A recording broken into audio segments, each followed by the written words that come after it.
Hello guys, welcome back to the channel. स्वागत है उन सभी लोगों का आज के इस एक और न्यू वीडियो में, जहां हम करने जा रहे हैं globalisation and the Indian economy वाला चैप्टर। है ना, आज तुम्हारा फाइटर सीरीज का लास्ट डे है, जिसका नाम है डे 9। है ना, आज डे 9 है, आज लास्ट डे है। हमने इन 9 दिनों में 9 चैप्टर्स कवर करे हैं तुम्हारे इकोनॉमिक्स एंड सिविक्स के, और आज उसका लास्ट डे होने वाला है। इस सीरीज के अंदर हमने डिटेल में सारे कंसेप्ट को क्लियर करा है। ठीक है, उसके साथ साथ हमने बहुत सारे प्रीवियस ईयर क्वेश्चंस भी सॉल्व करे हैं। ठीक है, अगर तुम्हें सारे लेक्चर्स देखना है तो तुम्हें डिस्क्रिप्शन बॉक्स में नीचे प्लेलिस्ट की लिंक मिल जाएगी। उस प्लेलिस्ट में सारे लेक्चर्स तुमको सीक्वेंस वाइज अपलोडेड मिल जाएंगे। तुम जाकर के पूरी सीरीज पूरी प्लेलिस्ट छाट सकते हो। तुम्हारा पूरा का पूरा इकोनॉमिक्स एंड सिविक्स कवर हो जाएगा। आज हम लोग ग्लोबलाइजेशन चैप्टर करने वाले हैं। ठीक है, बहुत जल्दी कर लेंगे इस चैप्टर को, क्योंकि ये चैप्टर में कुछ है ही नहीं, कुछ बचा ही नहीं है चैप्टर में। डिटेल में कवर कर लेंगे और बहुत कम टाइम में, अराउंड 40 मिनट में चैप्टर हो जाएगा। है ना, बहुत छोटा चैप्टर बच चुका है। तुम्हें सिर्फ इसके अंदर ग्लोबलाइजेशन को पढ़ना है, एंड उसके साथ साथ तुम्हें फॉरेन ट्रेड, है ना, और फैक्टर्स एट अनेबल ग्लोबलाइजेशन, यही दो चीजें खाली तुम्हें पढ़नी है। और उसके बाद चैप्टर खत्म है। सीबीएसई ने इस चैप्टर को इतना ही रखा है, और हमने इन्हीं दो टॉपिक्स में से निकाल करके कुछ प्रीवियस ईयर क्वेश्चंस लेकर आए हैं। ठीक है, सिर्फ जो इन्हीं दो चैप्टर्स के इन्हीं दो टॉपिक्स के अंदर से होने वाले हैं। ग्लोबलाइजेशन क्या होता है तो समझते हैं थोड़ा सा। ग्लोबलाइजेशन जो है एक इंटरकनेक्शन होता है। ठीक है, देखो, हमने बहुत सारा एमएनसी एमएनसी एमएनसी एमएनसी ऐसे देखा होगा तुमने बुक में। ठीक है, तो एमएनसी क्या होती है? ये एक मल्टीनेशनल कॉर्पोरेशन होती हैं, ऐसी कंपनी जो एक से ज्यादा कंट्रीज में सिचुएटेड है। जैसे कि अगर एक कोई कंट्री है, सॉरी एक कोई कंपनी है जिसका ऑफिस है ना, जिसका ऑफिस इंडिया में है। ठीक है, लेकिन वो अपना जो गुड्स है, जो सामान बना रही है, वो चाइना में बना रही है और उसे बेच अमेरिका में रही है। ठीक है, तो पैसा अमेरिका से आ रहा है। ठीक है, लेकिन उसका हेड ऑफिस कहाँ पे? इंडिया में। लेकिन बना कहाँ रही है सामान? चाइना में। और बेच किसको रही है? अमेरिका लोगों। ठीक है, तो ये क्या है कि एक कंपनी जो अलग अलग जगह पे फंक्शन कर रही है, अलग अलग कंट्रीज में फंक्शन कर रही है, ऐसी कंपनीज को हम लोग मल्टीनेशनल कॉर्पोरेशन कहते हैं। ठीक है, और इन ट्रेड्स की वजह से, ठीक है, इन ट्रेड की वजह से क्या हो रहा है? यहाँ पे फॉरेन ट्रेड हो रहा है। फॉरेन ट्रेड मतलब गुड्स एक कंट्री से दूसरी कंट्री में यहाँ पे जा रहे हैं, है ना, और दूसरी कंट्री से पैसा आ रहा है। जैसे अभी इंडिया ने अपने गुड्स अगर अमेरिका को बेचे, तो अमेरिका के पास से क्या आया? पैसा आया इंडिया के पास। ठीक है, तो यहाँ क्या हो रहा है? फॉरेन ट्रेड हो रहा है ना। ये फॉरेन ट्रेड और ये एमएनसीज का इंटरकनेक्शन ग्लोबलाइजेशन बनाता है। ठीक है, आओ समझते हैं। एग्जाम्पल यहाँ पे फोर्ड एंड मोटर्स का दिया हुआ है, जो तुमको समझाया वही चीज़ है इसमें लिखी हुई है यहाँ पे। ठीक है, तो ग्लोबलाइजेशन क्या होता है? Globalisation refers to the process of rapid integration और interconnection between countries driven largely by MNCs. मतलब कि कंट्रीज के बीच का, दो कंट्रीज इंडिया चाइना, इन दोनों कंट्रीज के बीच का connection, interconnection through foreign trade, हाँ, थ्रू द एमएनसीज। इसी कनेक्शन को या इंटरकनेक्शन को हम लोग कहते हैं globalisation. More goods services investments and technologies are moving between countries. ठीक है, मेनली यहाँ पे क्या क्या चीजें चेंज हो रही है between between the countries? Mainly तो गुड्स बन रहे हैं, सामान बन रहा है ना, और वो एक कंट्री से दूसरी कंट्री में यहाँ पे बेचा जा रहा है, और दूसरी कंट्री के पास यहाँ पे पैसा लिया जा रहा है। ठीक है, गुड्स भी बेचे जा रहे हैं, सर्विस भी बेची जा रही है। इन्वेस्टमेंट, इन्वेस्टमेंट कैसे? आज के टाइम पे हम इंडिया में बैठ करके यूएस मार्केट में इन्वेस्ट कर सकते हैं, राइट? तो वो इन्वेस्टमेंट की वजह से, है ना। और टेक्नोलॉजी, टेक्नोलॉजी तो हम सब जानते हैं कि टेक्नोलॉजी इतनी बढ़ चुकी है कि कंट्रीज एक दूसरे के बीच में स्ट्रॉन्ग कनेक्शन बिल्ड कर सकती है with the help of technologies are moving between the countries. Regions of the world are more interconnected than few decades ago. आज के टाइम पे due to the technology, due to the internet, सारी countries, पूरा एक पूरी world, हमारा पूरा world जो है, सारी कंट्रीज जो है वर्ल्ड में, वो सारे इंटरकनेक्टेड है, सारे कनेक्टेड है एक दूसरे के साथ। ट्रेड कर पा रहे हैं, यहाँ पे सामान एक दूसरे को बेच पा रहे हैं, है ना। यहाँ के इंडिया के लोग फॉरेन जाकर के, फॉरेन के लोग इंडिया में आकर के जॉब्स ढूंढ पा रहे हैं, एजुकेशन ढूंढ पा रहे हैं।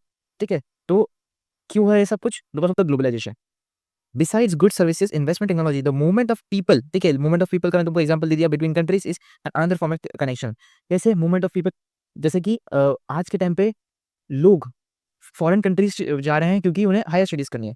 ठीक है, हायर स्टडीज के लिए फॉरेन कंट्रीज जा रहे हैं, या फिर जॉब्स के लिए फॉरेन कंट्रीज जा रहे हैं, राइट। तो ये क्या हो रहा है? Movement of people. ठीक है, लोगों का मूवमेंट हो रहा है यहाँ पे, राइट। अब सिर्फ लोगों का मूवमेंट नहीं होता, जो लोगों के पास स्किल है उसका भी मूवमेंट हो रहा होता है, बिकॉज वो लोग लोग जो है अपने स्किल को लेके जा रहे हैं। ठीक है, भले ही फिर वो एजुकेशनल स्किल हो या फिर एक जॉब की स्किल हो।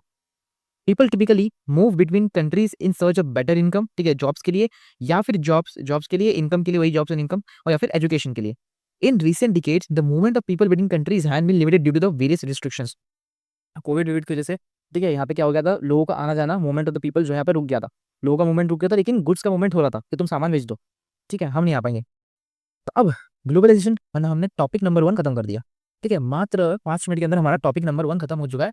और अब हम बढ़ रहे हैं टॉपिक नंबर 2 की तरफ, कि कौन से ऐसे फैक्टर्स हैं जो ग्लोबलाइजेशन अनेबल करते हैं, मतलब जो ग्लोबलाइजेशन में हेल्प करते हैं, ये जो ग्लोबलाइजेशन को होने में सक्सेसफुल करते हैं, ऐसे कौन से फैक्टर्स हैं? आ जाओ, पहला फैक्टर टेक्नोलॉजी। ठीक है, टेक्नोलॉजी। आज के टाइम पे टेक्नोलॉजी, सॉरी, हाँ जी, पहला फैक्टर जो है टेक्नोलॉजी विद द ट्रांसपोर्टेशन। ये पढ़ लेना वैसे, ट्रांसपोर्टेशन, ट्रांसपोर्टेशन। ठीक है, ट्रांसपोर्टेशन। अब ट्रांसपोर्टेशन मतलब टेक्नोलॉजी के थ्रू ट्रांसपोर्टेशन, हम ट्रांसपोर्ट कर पाते हैं गुड्स, कैसे ट्रांसपोर्ट कर पाते हैं, ठीक है, बिकॉज ऑफ द कंटेनर्स, ठीक है, कंटेनर्स के थ्रू, आज के टाइम पे कंटेनर्स के थ्रू, है ना, बड़ी बड़ी शिप्स के थ्रू या लार्ज कार्गो प्लेन्स के थ्रू गुड्स जो है एक कंट्री से दूसरी कंट्री में इजीली ट्रांसपोर्ट हो पाता है, right. Rapid improvement in technology has significantly stimulated the globalization process. Over the last 50 years, there have been several advancements in transportation technology. ठीक है, ट्रांसपोर्टेशन टेक्नोलॉजी जो तुमने समझा है वही है. This improvements has been made possible to deliver goods across long distance much faster and at a lower cost. Planes, पहले planes हुआ करते थे, नहीं पहले शिप्स जाया करता था और उसमें बहुत महीने साल लग निकल जाते थे. लेकिन आज के टाइम पे शिप्स को छोड़ो, शिप्स में ज़्यादातर ही सामान है, लेकिन जो सामान बहुत जल्दी अगर ट्रांसपोर्ट करना है ना, फास्टर मीन्स है, तो यहाँ पे प्लेन्स, कार्गो प्लेन्स के थ्रू जो है यहाँ पे सामान ट्रांसपोर्ट हो पाता है, ठीक है, जो कि ईजी वे भी है और फास्टर वे भी है. देन पढ़ने वाले इन्फॉर्मेशन और कम्युनिकेशन टेक्नोलॉजी, दूसरा फैक्टर जो अनेबल करता है ग्लोबलाइजेशन को हेल्प करता है वो है इन्फॉर्मेशन टेक्नोलॉजी, मतलब कि इंटरनेट कनेक्शंस, है ना, इंटरनेट एंड टेक्नोलॉजी में डेवलपमेंट हुआ है. Development in IT communication technologies has been more remarkable. Technology advancements in telecommunication, computers and internet has been changing rapidly in recent times. ठीक है, due to the internet connection की वजह से, internet की वजह से, कम्युनिकेशन की वजह से, कंप्यूटर्स की वजह से, हाई टेक्नोलॉजीज की वजह से आज हम किसी भी कंट्री के साथ यहाँ पे कम्युनिकेशन कर सकते हैं, किसी कंपनी के साथ बात, किसी कंट्री के साथ बात कर सकते हैं, ठीक है, और जो है ट्रेड कर सकते हैं विदाउट एनी थिंग. मतलब पहले तो क्या हुआ करता था, फिर पहले सिचुएशन अलग चलती थी, या तो मिलना पड़ता था, तो मीटिंग आनी पड़ती थी. आज के टाइम पे एक मेल कर दो, है ना, या फिर इंटरनेट यूज करके कॉल कर दो, ठीक है, दैट्स सो ईजी. आज ईजी हो गया. Telecommunication facilities like telegraph, telephones, including mobile phones and fax, has been used to contact other globally, access information instantly and communicate from remote areas added by the satellite communications devices. ठीक है, आज के time पे हम ये news में देख सकते हैं कि चाइना में क्या चल रहा है या अमेरिका में क्या चल रहा है ना, या फिर अमेरिका मार्केट में, स्टॉक मार्केट में, उनके स्टॉक मार्केट में क्या चल रहा है, क्यों देख पा रहे हैं, because of the internet, right. जो इंटरनेट हमारे पास है. पहले के टाइम पे क्या हम लोग यूएस मार्केट में या फॉरेन कंट्रीज के मार्केट में इन्वेस्ट कर पाते थे, पैसा नहीं कर पाते थे, ठीक है, हमें पता ही नहीं था कि फॉरेन कंट्री में क्या चल रहा है.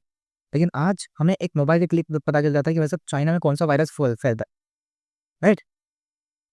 आ जाओ इसमें और पढ़ते हैं. Coming computers has now entered almost every field of activity enhancing various industries. आज के टाइम पे हर इंडस्ट्री में कंप्यूटर का यूज़ है. एजुकेशन पे जा रहे हो, ठीक है, अगर तुम एजुकेशन पढ़ाना है, पढ़ाने के लिए भी, टीचिंग के लिए भी तुमको लैपटॉप की जरूरत पड़ी है, कंप्यूटर की जरूरत पड़ी है, ठीक है, तुम्हें जॉब्स करनी, कंप्यूटर की जरूरत पड़ेगी, तुम्हें कोई स्किल सीखनी, कंप्यूटर की जरूरत पड़ेगी, तुम्हें अगर एजुकेशन में है, तुम्हें पढ़ाई करनी है खुद से, तो भी तुम्हें कंप्यूटर्स की, मोबाइल फोन्स की जरूरत पड़ेगी, ठीक है. हर जगह पे अब टेक्नोलॉजी, इंटरनेट की जरूरत पड़ रही है. The internet allows us to obtain and share information और almost anything, enabling instant communication through emails and voice emails across the world at a minimal cost. ठीक है, आज के टाइम पे अगर तुम्हारा कोई रिलेटिव फॉरेन कंट्री में गया हुआ है फॉर द जॉब्स, है ना, जॉब या एजुकेशन के लिए, तुम एक कॉल पे उससे बात कर सकते हो, ठीक है, एक मेल पे उससे टॉक कर सकते हैं, ठीक है, तुम्हें इतना जो है हार्ड वर्क करने की जरूरत नहीं पड़ती, है ना. एक कॉल लगा तो बात हो सकती है, वीडियो कॉल्स कर सकते हो. This is because of the internet, हम तुम जानते हैं. अब यूजिंग आईटी इन ग्लोबलाइजेशन, अब ग्लोबलाइजेशन में ये इन्फॉर्मेशन टेक्नोलॉजी कैसे यूज होती है.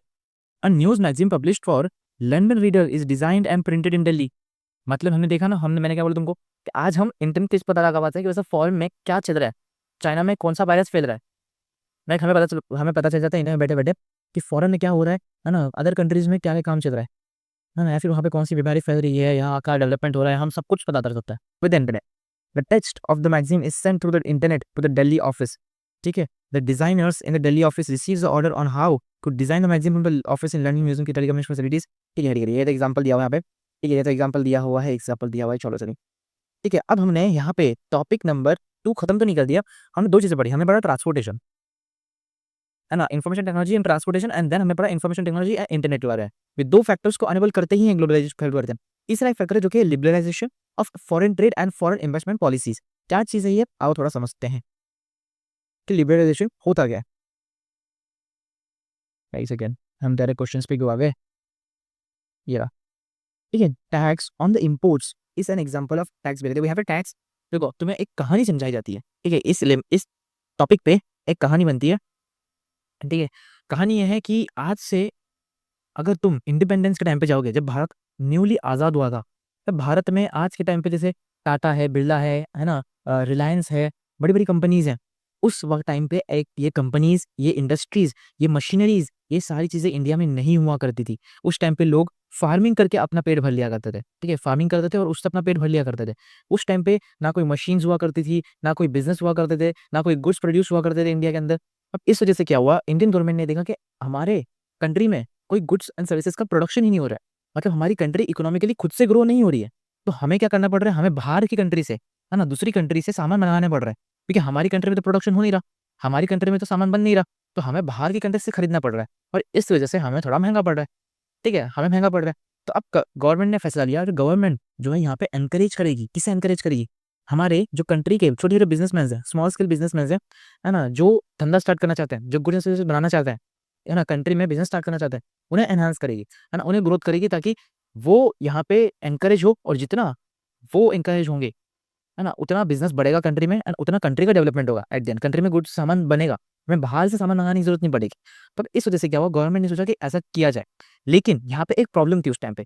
प्रॉब्लम ये थी कि भाई उस टाइम पे फॉरेन कंट्रीज जो थी वो इंडिया में घुसना चाहती थी, बिकॉज उन्हें दिख रहा था तो ऐसा इंडिया में तो मार्केट पूरा खाली है, कोई कंपटीशन ही नहीं है।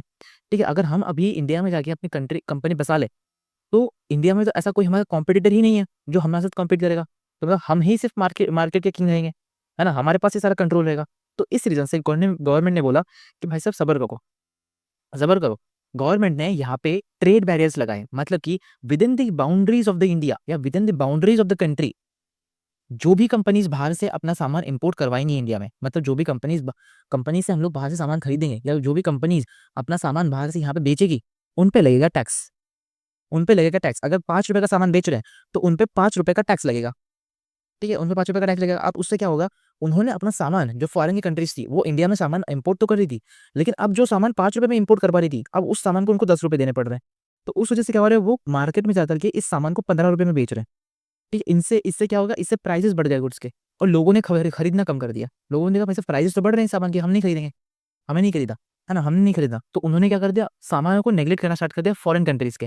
एंड जो डोमेस्टिक वर्कर्स थे, जो डोमेस्टिकली अपने सामान बना रहे थे, जो इंडिया के लोग थे, वही इंडिया में जो बिजनेस स्टार्ट कर रहे थे, है ना, उनके सामान सस्ते थे। ठीक है, वो जो सामान था, उनके जो सामान थे वो तो 10 रुपए में बेच पा रहे थे। ठीक है, वो तो 10 रुपए में बेच पा रहे थे, लेकिन फॉरेन कंट्रीज वाले जो है उस सामान को 15 रुपए में बेच रहे थे। कहने का मतलब ये है कि यहाँ पे जो है, जो डोमेस्टिक वर्कर्स थे, जो डोमेस्टिक बिजनेसमैन थे, जो डोमेस्टिक इंडस्ट्रीज थे, उन्हें यहाँ पे ग्रोथ करवाने के लिए ट्रेड बैरियर्स का इस्तेमाल किया गया। पूरी कंट्री के अक्रॉस द बॉर्डर्स लिमिट्स लगाई गई। ठीक है, यही चीजें उसमें बताई गई है ट्रेड बैरियर्स के अंदर, नथिंग एल्स। जो तुमको समझाया ना मैंने, वही चीजें लगाई गई हैं। ठीक है, देखो ये जो मैं तुमको यहाँ पे समझाया, इसको थोड़ा डिटेल में समझो कि पोस्ट इंडिपेंडेंस क्या होता है।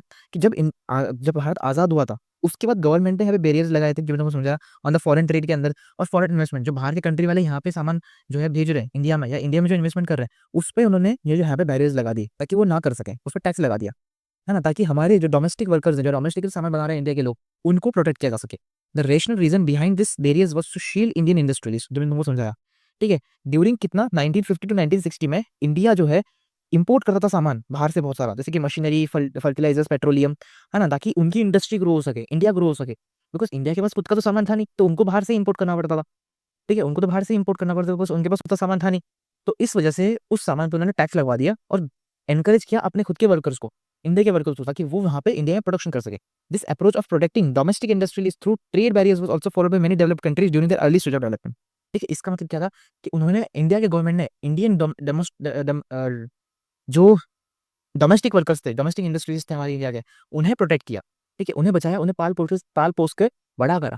ठीक है, कि बाहर का कोई आकर के, है ना, उन्हें खत्म ना कर दे, उनके साथ कंपटीशन करके उन्हें खत्म ना कर दे। बिकॉज वो चाहते थे कि वैसे हमारी जो कंट्री है, हमारी कंट्री में बिजनेस बढ़े, हमारी कंट्री में इकोनॉमी बढ़े। ठीक है, हमें बाहर की कंट्रीज को यहाँ पे आने नहीं देना। ठीक है, भले ही आ जाए, लेकिन हमारी कंट्री में भी कंपटीशन होना चाहिए, हमारी कंट्री में भी लोग बिजनेस करने चाहिए, ताकि हमारी कंट्री का भी ग्रोथ हो, जो कि एकदम बिल्कुल सही बात है, बिल्कुल सही चीज़ है। ठीक है, अब क्या हुआ, अब कुछ साल तक तो ये चला। ठीक है, कुछ साल तक तो ये चला, लेकिन उसके बाद ये ट्रेड बैरियर्स को हटा दिया गया। क्यों? क्योंकि अब गवर्नमेंट भी शानी है। ठीक है, गवर्नमेंट समझ गई कि भाई साहब अब इतने साल हो गए हैं, हमने इन्हें बहुत बहुत बचा के रखा। ठीक है, बहुत बचा के रखा, अब इन ट्रेड बैरियर्स को हटाओ, अब इन पंजरों को हटाओ। ठीक है, अब जो फॉरेन कंट्रीज है उनको इंडिया में आने दो, ताकि ये जो है ना, जो हमारी डोमेस्टिक वर्कर्स है, जो हमें डोमेस्टिक बिजनेसमैन है, डोमेस्टिक इंडस्ट्रियलिस्ट है, उनको समझ में आएगा कि कंपटीशन क्या होता है।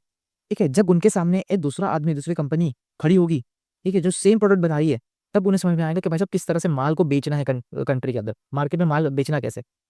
ठीक है, तो एक हेल्दी कंपटीशन के लिए वहाँ पे ट्रेड बैरियर्स को खोल दिया गया। और जो WTO थी, ठीक है, जो वर्ल्ड ट्रेड ऑर्गेनाइजेशन थी, उन्होंने भी सजेस्ट किया सभी कंट्रीज को कि ट्रेड बैरियर्स को हटा दिया जाए, ताकि कंट्रीज के बीच में यहाँ पे ट्रेड हो सके, अच्छे रिलेशन बन सके।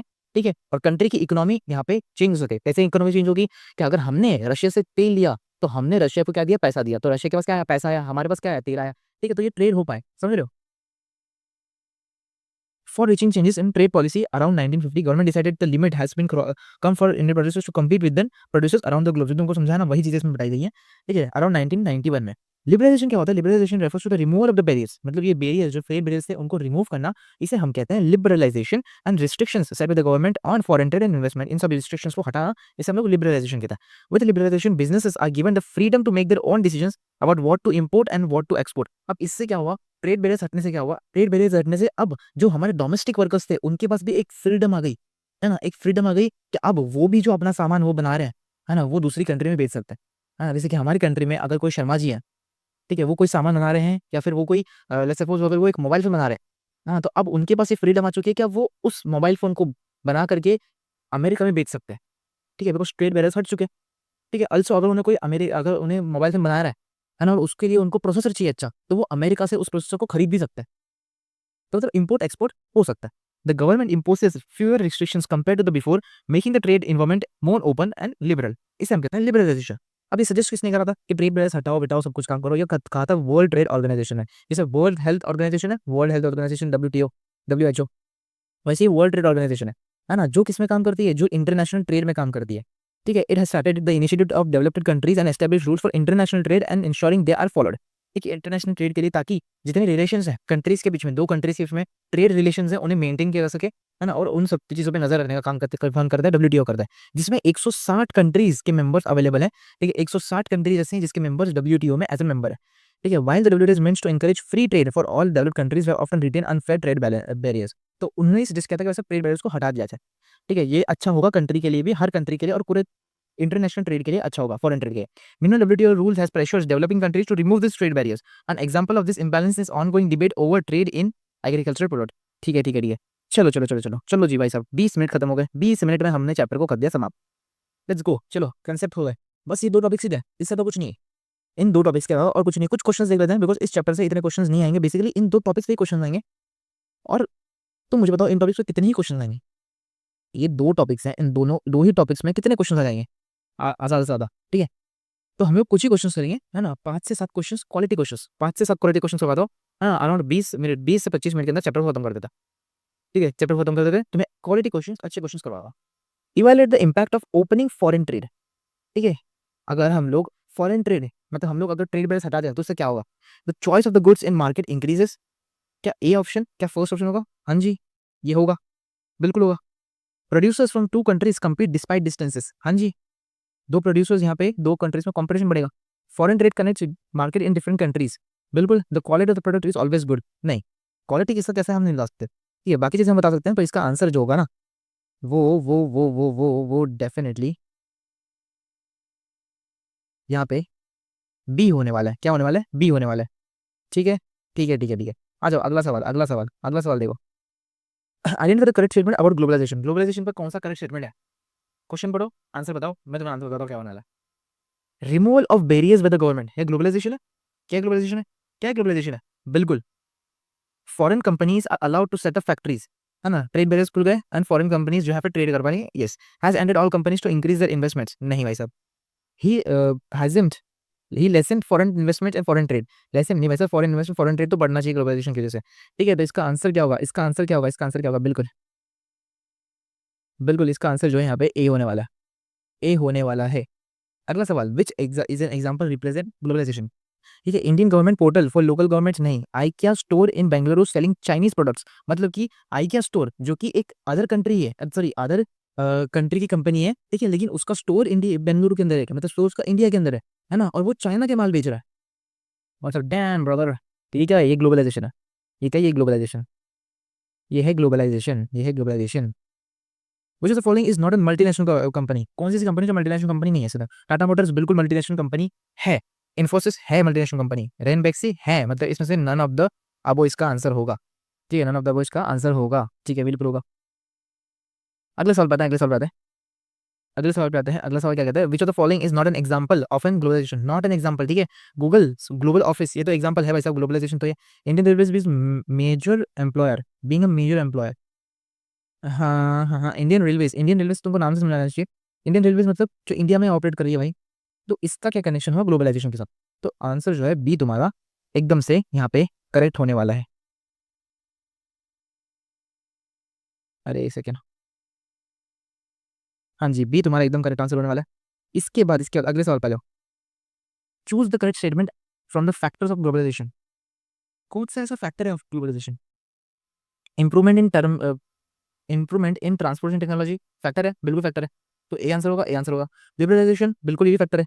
फेवरेबल रूल्स ये फैक्टर नहीं है। ठीक है, तो क्या आंसर तुम्हारा बचा है? 1 एंड 2, मतलब कि ए इज द करेक्ट ऑप्शन यहाँ पे। ठीक है, फैक्टर्स है अनेबल ग्लोबलाइजेशन, वो वाला टॉपिक था वो। उसके बाद why did the Indian government liberalise trade regulation in 1991? 1991 के अंदर जो ट्रेड बैरियर्स थे उसको हटा कर दिया गया था कि बाहर की कंपनीज इंडिया में है और कंपटीशन बढ़े इंडिया की डोमेस्टिक वर्कर्स के लिए। ठीक है, मतलब कि इंडियन प्रोड्यूसर्स के लिए यहाँ पे compete करने का चांस मिले। इंडियन प्रोड्यूसर जो अभी बच बच के चुपचाप घर में बैठे हुए थे, अब उन्हें बाहर के लोगों के साथ बाहर की कंट्री से compete करने का मौका मिले। ठीक है, उन्हें पता चले कि भाई साहब क्या होता है डर। ठीक है, तो सी इसका करेक्ट ऑप्शन होगा। अगला सवाल, which of the following defines the term liberalisation? Liberalisation का ट्रेड बैरियर्स को हटाना, removal and partitions, restrictions of foreign trade and investments, मतलब रिमूव करना ट्रेड बैरियर्स को। तो ये इसका आंसर सी होने वाला है। ठीक है, बिल्कुल सी होने वाला है। Which of the following is an example of trade barrier? अब इसमें ट्रेड बैरियर का कौन सा एग्जांपल है? ठीक है, ट्रेड बैरियर्स का एग्जांपल में से फ्री ट्रेड एग्रीमेंट नहीं, trade barriers free trade agreement नहीं होगा। ट्रेड बैरियर्स में क्या होता है? टैक्सेस और ड्यूटीज, इंपोर्ट ड्यूटीज, जो सामान बाहर से मंगाया जा रहा होता है ना, उस पर टैक्सेस और इंपोर्ट ड्यूटीज लगाई जाती है। ठीक है, यही तुम्हारे यहाँ पे ट्रेड बैरियर्स का क्या है? एग्जाम्पल होने वाला है। ठीक है, 20 का करेक्ट ऑप्शन है, बिल्कुल 20 का करेक्ट ऑप्शन है। अगला सवाल देखते हैं। अगला सवाल है, why did the Indian government remove barriers? देखिए, क्यों उन्होंने रिमूव करा 1991 में बैरियर्स? ताकि फॉरेन कंपटीशन बढ़े। ठीक है, बाहर से लोग आए, है ना। जब बाहर की कंट्रीज इंडिया में जम करेंगी, है ना, जब इंडिया में बाहर की कंट्रीज जम करेंगी तब तो कंपटीशन बढ़ेगा ना बहुत सारी कंपनीज के साथ। तो इसका आंसर क्या होने वाला है? सी इसका करेक्ट ऑप्शन होने वाला है। इसका करेक्ट ऑप्शन सी होने वाला है, बिल्कुल बिल्कुल। Define globalisation. ग्लोबलाइजेशन का बहुत आसान क्वेश्चन है, सारे सारे प्रीवियस क्वेश्चन है। अब मुझे तुम बताओ, प्रीवियस क्वेश्चन है, इतनी इजी। ठीक है, क्या होता है डिफाइन ग्लोबलाइजेशन? ग्लोबलाइजेशन क्या होता है? ट्रेड करना, इन्वेस्टमेंट करना with MNC, with in the countries, है ना, इंटरकनेक्शन बिटवीन द कंट्रीज, इसको हम लोग कहते हैं globalisation. Interconnection between the countries, बिल्कुल 20 का करेक्ट ऑप्शन होगा। अब मुझे बताओ कि इंफॉर्मेशन टेक्नोलॉजी कैसे सपोर्ट करती है ग्लोबलाइजेशन को? It limits global trade to local market? नहीं। It reduces communication? नहीं, ये तो इंक्रीज करता है कम्युनिकेशन इंटरनेट की वजह से। IT enables instant global communication and market integration. ठीक है, ग्लोबल कम्युनिकेशन तो पाते हैं हम लोग। तो इसका आंसर जो है यहाँ पे सी होगा। How has technology help globalisation? कैसे टेक्नोलॉजी ने ग्लोबलाइजेशन हेल्प है? हम लोग अभी ट्रेड करते वक्त लोगों के साथ, अदर कंट्रीज के साथ यहाँ पे क्या कर सकते हैं? कम्युनिकेट कर सकते हैं। कम्युनिकेशन कम्युनिकेशन बढ़ा है भाई साहब। Communication faster transport with the help of technologies, IT technologies, उसकी वजह से। How has globalisation benefited service companies in India? Service companies को कैसे ये करा? ठीक है, क्योंकि with the help of information technology, internet बनने की वजह से जो सर्विस कंपनीज थी, आईटी सेल्स थे, है ना, उनकी ग्रोथ हुई है। कॉल सेंटर्स की ग्रोथ हुई है बिकॉज वो लोग कॉल्स लगा सकते हैं। ठीक है, उनकी ग्रोथ हुई है। ठीक है, okay, A is the correct option. What is the key impact of globalisation in India? Globalisation का क्या इंपैक्ट हुआ इंडिया के अंदर? कि क्या हुआ यहाँ पे इंडिया के अंदर ग्लोबलाइजेशन की वजह से? ग्लोबलाइजेशन की वजह से यहाँ पे इंक्रीज जॉब सिक्योरिटीज? नहीं भाई साहब। Reduction in competition? नहीं, कंपटीशन तो बढ़ा ग्लोबलाइजेशन की वजह से। Fixed working hours? नहीं, यहाँ पे एक्सपेंशन हुआ अनऑर्गेनाइज सेक्टर का। ठीक है, अनऑर्गेनाइज सेक्टर यहाँ पे बढ़ा। ठीक है, अनऑर्गेनाइज सेक्टर का यहाँ पे एक्सपेंशन हुआ। ठीक है, why has an impact of globalisation not been uniform? Globalisation का इम्पैक्ट जो है एक जैसा क्यों नहीं रहा? Because MNC has focused on sectors like electronic, automobiles and fast foods, PS. Local industries have thrived in some sectors. Local industries इसे कुछ सेक्टर में घुस पाए, सारे सेक्टर्स को नहीं ग्रैब कर पाए। ग्लोबलाइजेशन जो है टॉयज, प्लास्टिक्स और डेयरी प्रोडक्ट्स के यहाँ पे मार्केट को जो है हार्म कर रहा है। तो इसका ये भी आंसर होना चाहिए, मतलब कि इसका answer all of the above होना चाहिए। क्या लगता है दोस्तों? बिल्कुल सही आंसर है दोस्तों। अगले साल पे आता है ना, what are the producers produced, what are the problems caused by globalisation for small producers and workers? Small producers and workers के लिए क्या प्रॉब्लम्स क्रिएट हुई ग्लोबलाइजेशन की वजह से?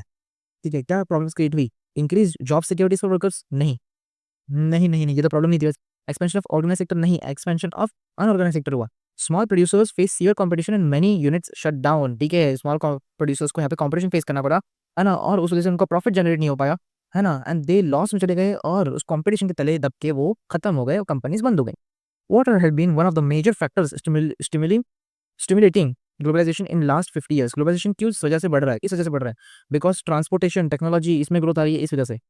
इस वजह से भाई साहब ट्रांसपोर्टेशन टेक्नोलॉजीज में ग्रोथ आ रही है एंड लिबरलाइजेशन बढ़ रहा है, और इस वजह से ट्रेड हो रहा है and then the globalisation is increasing due to this, मुझे तो following is an example of an trade barriers, removal taxes on imports, नहीं वैसे टैक्स तो लगते हैं इंपोर्ट्स के ऊपर, लिबरलाइजेशन ऑफ फॉरेन इन्वेस्टमेंट भी नहीं होगा, टैक्स ऑन इंपोर्टेड गुड्स, हाँ जी टैक्स लगता है भाई साहब, टैक्स लगता है। तो इसका आंसर क्या होगा, सी, बिल्कुल इसका आंसर होगा। ठीक है, ये कोई प्रीवियस क्वेश्चन नहीं है, ठीक है मैं तुम्हें बता देता हूँ एक बार कि ये वाला प्रीवियस क्वेश्चन नहीं है, ये तो इंपॉर्टेंट क्वेश्चन हैं जो तुम्हारे एनसीईआरटी से बने हुए हैं। What is the process of rapid integration between countries known as, क्या कनेक्शन होता है वैसे इसको ग्लोबलाइजेशन कहते हैं, क्या कहते हैं इसको ग्लोबलाइजेशन कहते हैं। हम पूरा चैप्टर वही तो पढ़ रहे हैं, पूरा का पूरा चैप्टर हमने इसी चीज को पढ़ने में लगा दिया दोस्तों, तुम्हें समझ में नहीं आया अब तक। ठीक है, ये अगला सवाल है, ये हमारा अगला सवाल है। अगला सवाल क्या कह रहे हैं देखो, अगला सवाल कह रहा है कि which sector benefits from the movement of goods and services.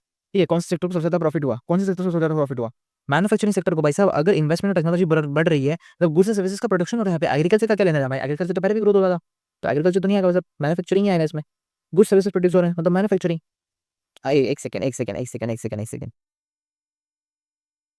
I am sorry दोस्तों, हमने यहाँ पे ये ऑप्शन तो देखा ही नहीं, services and IT, information technology, ये ऑप्शन हमने देखा नहीं, तो इसका सी ऑप्शन करेक्ट ऑप्शन होने वाला है ना। उसके बाद आता है कि विच of the what is the one way the government Indian government initially protected domestic industries after independence, कैसे प्रोटेक्ट किया, ट्रेड बैरियर्स, फॉरेन ट्रेड को खत्म किया, फॉरेन ट्रेड को जब ट्रेड बैरियर्स लगा दी, इन्वेस्टमेंट ना कर सकता कोई, फॉरेन ट्रेड नहीं कर सकता इंडिया के साथ, इस तरह से प्रोटेक्ट किया उन्होंने, राइट, सी करेक्ट ऑप्शन है। Then how does liberalisation of trade and policy investments involves, what does liberalisation of trade and investments involves, क्या इन्वॉल्व करता है भाई साहब, क्या इन्वॉल्व करता है, ठीक है क्या इन्वॉल्व करता है इसमें, जो गवर्नमेंट लिबरलाइजेशन क्या होता है भाई साहब, जिसमें गवर्नमेंट रेस्ट्रिक्शंस को कम किया जाता है ताकि बिजनेसेस और आ सके, कंपटीशन बढ़ सके, राइट राइट, और जो ट्रेड बैरियर्स है उसे हटाया जा सके, तो इसका करेक्ट ऑप्शन सी होगा। और इसी के साथ मित्रों, हमने यहाँ पे अपना डे 9 खत्म किया है, एंड डे 9 ही खत्म नहीं हुआ है,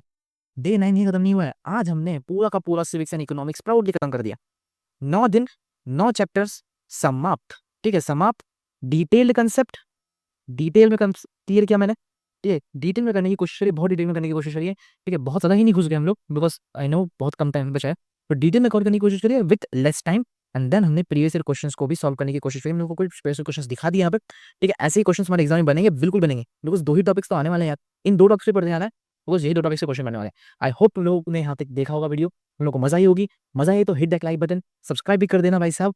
अगर तुमने ये फाइटर सीरीज फॉलो करी है तो भाई लिख दो कमेंट सेक्शन में कि day 9 completed and the fighter series is completed, और जितने हमने क्वेश्चंस यहाँ पे प्रैक्टिस करें वो बता दो तुम्हारे कितने आंसर यहाँ पे, कितने क्वेश्चंस तुम्हारे यहाँ पे सही रहे, वो भी बिल्कुल तुम कमेंट सेक्शन में बता सकते हो, ठीक है। बाकी मैं मिलता हूँ आपसे किसी और न्यू सीरीज में, लाइक किसी और न्यू वीडियो के अंदर, बिकॉज अब तो सीरीज नहीं आ रही, ठीक है अब तो 9 तारीख आ चुकी है भाई साहब, अब तो सिर्फ 6 दिन बचे, 15 तारीख को तुम्हारी एग्जाम्स है, ठीक है। सो आई वुड सजेस्ट यू कि अब सीधा ना इंग्लिश में मूव करो, अगर तुमने इंग्लिश बिल्कुल नहीं पढ़ा है, अगर इंग्लिश पढ़ा है तो भाई साहब देख लेना, है ना, पर टेंशन नहीं लेना, 11 तारीख को एग्जैक्ट 11 तारीख को एक न्यू वीडियो हमारे चैनल पे आएगी, ठीक है, जिसमें तुम लोग समझाऊंगा पैसे इंग्लिश को किस तरह से करना है, अगर तुमने कुछ भी नहीं करा कुछ करा है, ठीक है, तो इंग्लिश के तुमको थोड़ा सा गाइड कर दूंगा, 11 तारीख को ये वीडियो तुम्हारे हमारे चैनल पे तुमको देखने मिल जाएगी, तो सब्सक्राइब बिल्कुल कर देना, ताकि मैं मिलता हूँ आपसे किसी नई वीडियो के अंदर।